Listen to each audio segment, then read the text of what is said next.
Welcome to Writers That Cook. This is Lorian, and today's episode is about nacho cheese sauce for two. In a medium saucepan, you're going to want to, on low heat, melt 2 tablespoons or 22 grams of unsalted butter. It is very important this is unsalted. The two enemies of nacho cheese are salt and heat. And for this sauce, as with other sauces, I recommend you get yourself a small whisk or a sauce whisk, like I'm about to use here, to just kind of incorporate the melted butter and the flour that we're just about to add. So we've upped the heat to slightly medium-low, and we're using the whisk. We just want to make sure all the butter is melted before we add the flour. We do not want to brown the butter. This is 22 grams of flour, so an equal amount of butter and flour. This is all-purpose flour. And what we're going to do is we're going to completely incorporate that very gently. We're still on medium-low heat at this point. We're going to turn the heat down right before we add the milk. And for this recipe, we're going to use A2 milk or a lactose-free milk. It's doubly filtered. You can use any kind of whole milk. You could even use skim milk or low-fat milk, but you're going to get a different result than the one you see here. So the moment this is looking puffy, you see the way it kind of puffs up? This is basically a roux. We just haven't browned it yet. It's still a blonde roux. We're going to add 200 grams of whole milk. This is the A2 or lactose-free milk. We're going to take our little sauce whisk and we're going to get that in there right away. And we have just turned down the heat to low. The reason you turn the heat down is when you add the cheese and heat don't really agree. They like it to a certain point, but if you raise the heat too high, the cheese will break. It'll start to separate into these weird grainy pieces in oil. So right here you can see that the sauce has come together. It's thickened. Only about 2 or 3 minutes has gone by. We've put it down to low. And this is almost even a little too hot. If you see bubbles like this furious, you really don't want to add the cheese. I went ahead and did it. It turned out okay, but I was taking the risk. We are adding 460 grams of extra sharp cheddar. And we're going to just gently put that in. See, as you can see, I'm using the wrong tool, so I decide to switch to a bamboo spatula. For right now, this actually works. You just want to make sure that the cheese is incorporated into the milk. And as the cheese incorporates, I want to heavily stress that you do not add salt during this whole process. There is no added salt. There's plenty of salt in the 2 cheeses that we're going to be using in this recipe, as well as the pickled jalapenos that you see off there to the right. And to this mixture, we're going to be adding some chopped pickled jalapenos and their juice. What you're looking at is approximately 70 grams of both. So whatever it takes to make 70 grams, you can use less of the pieces. You could just use the juice if you want perfectly smooth sauce. We like a little bit of chunks in us. This is a more queso-style, similar to the type that you would get at the Chipotle chain. Pickled jalapeno and juices, it just cuts through the fattiness, the greasiness of the cheese. It makes it more palatable, provides some lightness and some interest and some depth and complexity and all of those fancy words. It just makes it taste good.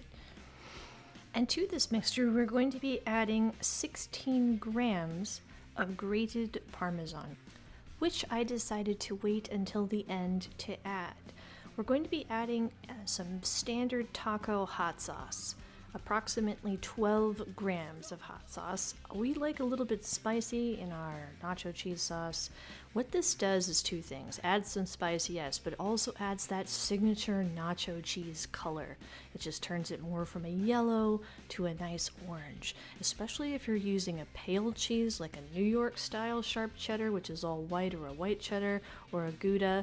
I would not recommend using processed cheese. You need something sharp and pungent, or the cheese flavor will just kind of be lost in the other ingredients. And we want to keep this on low. You want to have a taste test.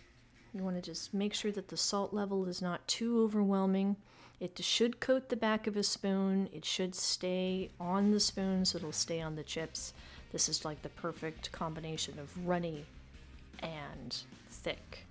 I did taste it. It needed some more cheese, so I'm gonna add in that Parmesan cheese sauce really quickly, but first I'm just making sure that it hasn't broken.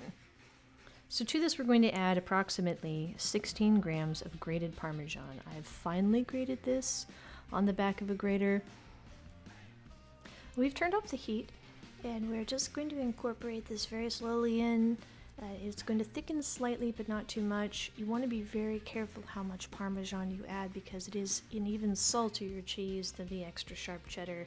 Throughout this entire process we have added no salt except what is naturally imbued in the cheese. We're just going to make sure that it's now this is about enough for 2 or 3 nice large plates of chips. If you are going to serve this in a bowl, I highly recommend doing it in a heated bowl or in a pondu pot or even in a small crock pot on low. The moment it starts cooling, it will thicken and even go grainy and get a little bit of sheen of grease on the top, so you want to keep it warm. Now this is still plenty warm to pour over the 2 prepared plates of chips. We are going to be using 2 plates, one of blue corn chips and one of yellow corn chips. I prefer the blue corn, and my husband prefers the yellow. And our teenager decided to come out the moment we were pouring the cheese to help us test taste. As you can see, this is just a beautiful consistency. It hasn't broken, it's not separated or grainy, it's staying on the spatula just gorgeously. We're going to be able to pour this over the chips, which is kind of how I like to do nachos. It allows a little bit less. This is not a healthy snack in any way, shape, or form. It's just one of those dishes that if you want nacho cheese, you need to do it properly. Kind of like if you're in the mood for a dessert, go for a really good dessert. And this was so delightful. We just dug into it.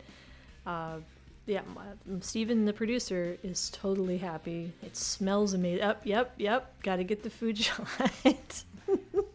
The teenager showed up. There she is. And of course we had a taste test. It was just amazing. It stayed on the chips perfectly. It wasn't too thick. It wasn't too thin. Yeah, okay, so the producer's happy. It was really good. We thoroughly enjoyed it.